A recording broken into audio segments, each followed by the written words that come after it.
As a man, you're not going to want to take on another man's kids. Tell them. You're not going to want to. Listen, and in addition to that, white girl, I know it's not ideal, is it? It's not ideal for a man to take on when there's other women out there who don't have kids and who are going to do exactly the same thing as a woman who does have kids, you're not going to want to do it. I'm not saying that's everyone's experience. I'm saying that's generally how it goes. When you look at women's, you can say market value, innit? Because she's now got 2 children for two baby fathers, and man's coming along like, I'm alright, boss. No man wants to feel like he's living with another brother. No one wants to feel like that. But the reality is that women don't realise that that's how their behaviour comes across. You know that quote-unquote feminists will be like, oh my god, what are these women saying? What do you mean? You lot said that you don't think black women respect black men. No, but we don't. No. I don't think that's true. You said no. Why not? Why don't you think black women respect black men? I believe that many black men who have any kind of considerable status, firstly, they usually look like they're the ones to firstly jump ship. Right. They're the ones that want to date. They go elsewhere. They want to outside date their race. Caucasian. They want to be mixers. Yeah. I'm not about it, and that for me, in and of itself, is problematic. The fact that a black man of any kind of considerable status will happily leave you for a white woman and not even look at you, and look at a white woman instead. For black women, that cuts deep. Currently living in the Western world, let's just look at ideals of beauty. Like the ideals of beauty in the Western world are going to be skewed towards Western women. Agreed. Yeah. However, but the thing is, as black men are raised thinking or being told that the most beautiful woman is not a black woman. In general society, what is portrayed, innit? Like if you look at media and you look at all of that, the Western ideals of beauty is what's portrayed as beautiful. If a black woman feels like a black man is going to choose a white woman over her, that adds to that level of that degradation as well. I'm not saying that I feel like that, but what I'm saying is that that's the way it's perceived. That's the way that it's felt by a lot of black women. And the thing is, we have unfortunately lived in a world where it's been perpetuated that white is right. And so if that's what the world around us is perpetuating, men are feeding into that. But men are we're living in the Western world. Yeah, men are feeding into that. As a black woman, I'm never going to agree that. But the fact is, we have to address our behaviour at times. We have to understand that sometimes our behaviour perpetuates these things. Right. We have to actually look at what we're doing. There is no black men don't have accountability. Black men don't have accountability. Generally, what I would say to you. Do you think black women have accountability? No, I don't actually. I would tell you. So no one's being accountable. That's part of the problem. Yeah. Women are a little bit. Raised in a house. Women are a little bit discombobulated. From the very beginning. Women, you can say women don't know. Women are discombobulated. You know, a woman will tell you, "I want X, Y, and Z." She will get X, Y, and Z, and it's like, it will be the thing she don't want. Actually, I don't want it no more. It's like, but also, I thought but do black women trust a black man to leave? No, that's a a lot of black men are devoid of tools. They are. I'm not gonna lie. They're devoid of basic tools that they should have. Yeah. Communication. Yes. Oh gosh. Communication. Yeah. Knowing actually what it is to lead a household and what it actually looks like. So you were saying that women aren't raised.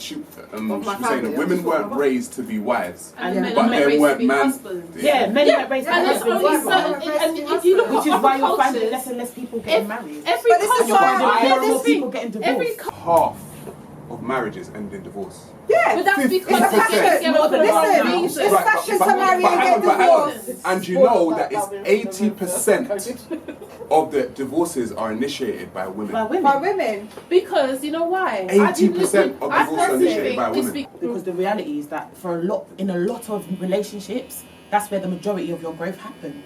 So the idea of knowing yourself to some degree is truth. But actually, self-expansion is designed to happen in marriage. It depends on your age. That's what it's there for. A marriage is 100. You're 100% responsible for that relationship. You can't be part in and part out. You have to be fully. You are 100% responsible, and your partner's 100% responsible. And you have your job role, and I have my job role. You got to know what that job role is. 50-50. But the thing is, that's where you. Are men biologically wired to just be with one woman for the rest of their life? Oh, you want to come with that? There we go. All right, cool. If we're gonna biologically wired. Are we wired? Like, do you think men can have sex and be with one woman for the rest of their life? People often don't understand what gives value to a commitment, and in not understanding what gives value to a commitment, you will then, in essence, really feel like the value of a commitment can be found with multiple people. When in essence, that's not true. Which is why the biological argument is simply about anatomy, and the fact is, we all know that's not the case because men see multiple women. Right. Why? Why? Yeah, why? Why do men? It's part opportunity. It's partly opportunity. Like, there's a lot of women you can sleep with as many as you like. There's no reason why you wouldn't. So it's partly opportunity. I think it's also partly societal influence as well. Right. It seems abnormal if you don't. Right. So if you go back to, like, human beings are animals, isn't it? Like, we don't think of ourselves as animals. So now we actually are animals. Let him finish. Let him land now. You don't want me to land, though. I want him to land. You don't. Human beings are animals, yeah? If you look at the animal kingdom, yeah? Mostly in the animal kingdom, let's take a lion for instance, right? I knew he was going to say a lion. Let's take a lion for instance. He was going to say a lion. When a lion steps on that plane, yeah, all the women or all the female lions are like, Tommy, you're that one. And they will all follow him because he displays all of the characteristics like we're talking about as a protector, provider, blah, blah, blah. What gives value to a commitment? I don't know. Well, there you go. That's part of your problem. When I go into the ground, yeah, I become part of the ground, innit? Okay, yeah. Right? But the ground is not just the ground. The ground is part of the earth. Yeah. And then the earth is part of the whole planet. Okay. The planet is part of the solar system. The solar system is part of space. Yeah. So I go back to the essence. I don't believe in the God creation. Why not? Because it don't make sense. Why don't it make sense? I agree. It's not logical. Because God don't make sense. Energy, as far as we know, is not destroyed. As you know. Yeah, as far as we know, energy is not destroyed. It transforms from one form to another form, and is constantly transforming. Yeah. So when you ask me, yeah, how the whole solar system was, or the whole universe was come to be, all I would say is that it was energy. Yeah, transforming into another form of energy. So would you say you've got energy? The idea of God is not logical. But hold on, people's perception of what God is also very different, and that's what I'm trying to understand from you. So what is your perception of God? Everything's God. The only thing, everything. Look. You see, the only thing you know. Hold on. Explain now. I was raised in the Seventh-day Adventist Christian church, but the reason why I come to this conclusion is because everyone on the planet, no matter where you go, from the highlands to the Himalayas to the lowlands or the plains of South America, everyone's got a God. Like, everyone believes in a God. Yeah. So for me, none of these people from there to there can prove their God. Because everyone will tell you, yeah, it's my God. And the Muslim will say, no, it's my God. The Christian will say, no, it's my God. And I'm sitting there like, whose God is it then?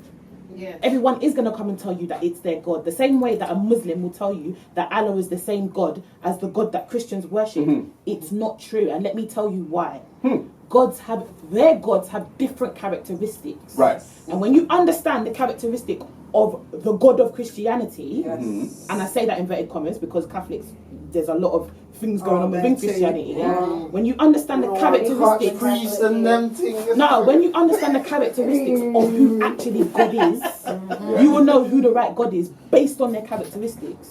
Do you understand? Who the right God is for you. No. Who the right God is. No. See, I personally believe that religions and gods, are born out of people's cultures and born out of people's psychology. That's what I personally believe. Because when you look at the people from where God came from, they relate to it based on the psychology and the characteristics of the God. There are many gods in my culture. So there are many gods, there are divinities, there are things that, there are many... There are Orishas. Yeah, there's Orisha, there's gods for days. Yeah? There's gods for days. However, these gods are all individual characteristics and personalities. Yes. Yeah. So if you're looking at like the Orishas are. Yeah. If you're looking at it from that basis, that each god is a different personality and a different characteristic, right? When actually you then have when you talk about the God of Christianity, and you then measure up the characteristics of those gods and the God of Christianity, they're not in any way the same. Those gods have very different characteristics. And the reality is, it's a very similar conversation that I have with many Muslims when they're like, no, God and Allah are the same. And I'm like, no, they're not.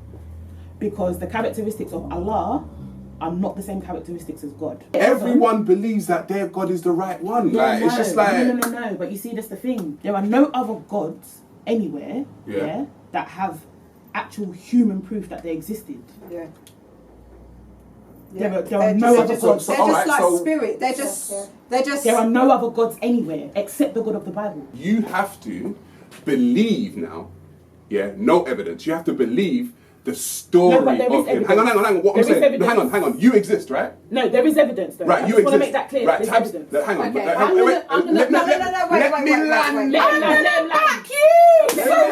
him land. So if I say there was 5 people here that saw Tabs doing your hair, it's 100% fact. Yeah. But if I say Tabs was doing your hair and a pet dragon was chilling in a corner, then you have to say, boy, I have to believe that part about the dragon because Tabs, I know Tabs may have existed, but what you're talking about now is some kind of outrageous stuff. So when you say Jesus existed, you've got to now believe man walked on water, man took 2 fish and a loaf of bread and fed 5,000 people, man was dead for 3 days and rose. You've just got to believe that because there's no evidence for that. To your human mind, it's not logical. Me. Part of the reason why I understood what you said about being pantheistic earlier is because it was a logical argument.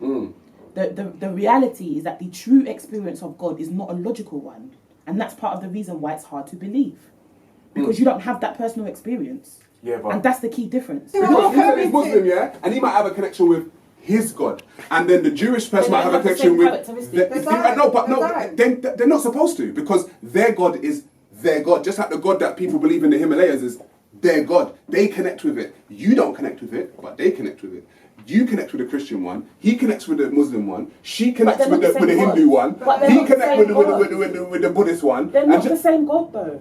But no one's arguing that they are. Well, I'm not arguing that. No, I'm not arguing that they are. Yeah, you're not arguing that they are. That everyone's got their different God. Every person is arguing that their God is the God. Right. Right? Which is the true one. Yeah, but you see, and this is the thing.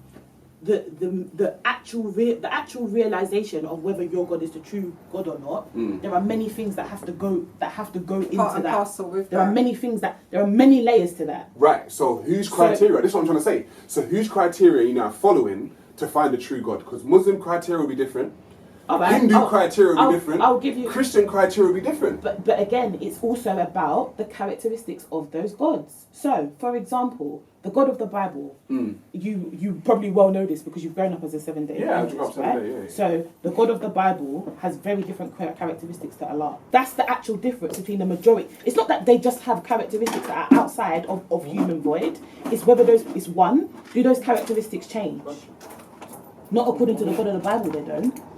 That God is the same forever. Today, forever. So let me ask you this. Right, so the God of the Old Testament was on some warting. Yeah, He was on warting. He was militant. But in the New Testament, he was love your neighbour, everyone's cool. Because man could have been in this period in the Old Testament, and then in the New Testament, man wasn't PMSing.